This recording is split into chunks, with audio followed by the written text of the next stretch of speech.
Hey, it's Kevin. Thank you so much for stopping by for another No BS social media chat. You know, one of the things we talk about with social media is so many people get so engrossed in it and so many people get so consumed with social media that they forget, well, some of the reasons you use social media. They forget that it's not an ends to a mean, that just because you have 1,000, 10,000, 100,000 Facebook fans doesn't mean anything unless you can monetize those people. Doesn't mean anything unless they can, well, do something for you that you need them to do. Just having the numbers doesn't mean anything. And today's post title is called Driving Curiosity. And I think one of the things we always have to keep in the back of our mind, number one, is you need to use social media as a way to get people to visit your home on the internet. And we've talked about this before. You can't just make Facebook, Twitter, Instagram, Pinterest, I don't care what it is, YouTube, your home on the internet. There has to be a true home, and that home has to be some kind of website. And again, websites now are so easy to do, so easy to create. I don't care how fancy it is. But more importantly, you need to create content for social media that can drive people to your website. Because, again, social media sites are going to come and go. I remember, now that we've been doing this over a decade, I remember people driving all these people to MySpace, driving them all to their MySpace page, only for MySpace to change the rules, and then all of a sudden, those people were worthless. All of a sudden, all those people who used to come to MySpace just kind of disappeared in the ether.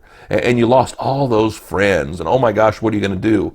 It affected your business, it affected your brand, because you made the mistake of just, well, interacting with them solely on MySpace, of using MySpace as your website. It's amazing. I still do so much research. I'm always clicking on links. I'm always checking people out. I'm always looking at Twitter profiles and Twitter bios and on Instagram and on Pinterest and all those kind of things. And one thing that's amazing to me, and I see this all the time, if let's say you go to YouTube and you go to a link on YouTube, they don't necessarily have a website, but they'll send you their Facebook page. And then if you go to their Facebook page to see if you can get a link to their website, it'll send you their Twitter page, or it'll send you back to YouTube. And what it's not sending you to is their home online. Now, I may have numerous homes online. I have kevinmason.com, I have intensitymedia.com, but yet these videos are on nobssocial.com.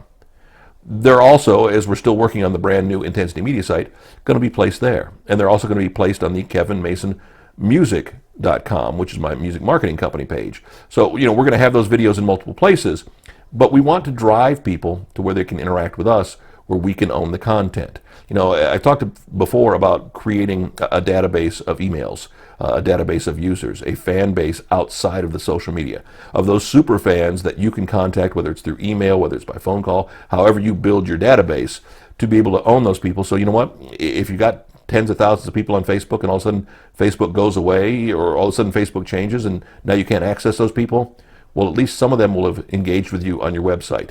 And more importantly, I think, at the end of the day, when you're wanting to learn about a business, you want to go to their website. You go to their website, see what they're all about. The same thing, I think, with people. I've talked before about the importance of having a home on the internet. When I first started building websites, not because I wanted to, but because we needed to build a website for our radio station, I was building websites in the mid-90s, okay? And I taught myself how to do all that coding by hand, HTML for dummies, the whole bit. Now with tools like WordPress and with the Wix sites out there and all the different tools you have to build websites, you can build a simple website. You can build a way and get more savvy at it. I think teaching kids web design, teaching kids how to use the tools that are afforded to them is an important step these days. I'm amazed at how many people can't just post a video on YouTube. They just don't understand it. They got a camera and they know how to record the video, but how to get it from one to the other is a different thing.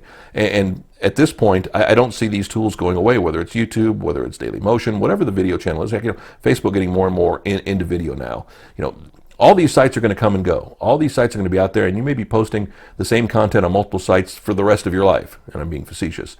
But at the end of the day, if you have a place to hold it, have a place to engage it, have an end place for everybody to connect with you on, it's got to be your website.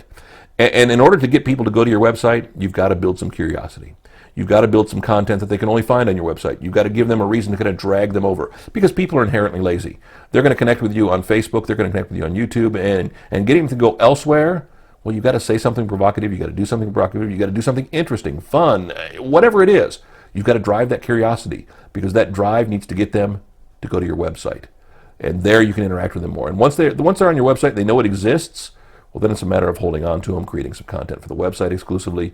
My friends at radio have a real hard time with this. They always continually try to drive people to the website, but yet don't do the good job with the social media content. It's a balance. It's delicate, but again, you got to have a website. You got to drive curiosity. We'll talk more about it, more in depth. If you have questions, always give me a call, send me an email, drop me a text, whatever it is. NoBSSocial.com is the video website. No BS Social, our YouTube channel where all the videos are. And again, coming up here at the end, my email, my phone number, just reach out. I'm here. I'd love to connect. Thanks. Have a good one.